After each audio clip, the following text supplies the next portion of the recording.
Alright, I'm here today to teach you how to kickflip. I skate regular, so do the other foot goofy.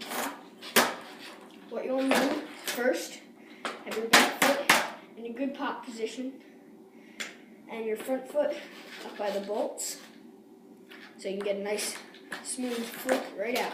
Alright? And what you're going to want to do is just like this.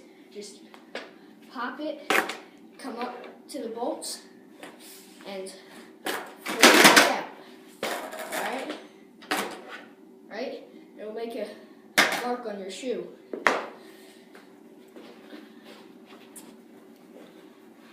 Here's a demonstration.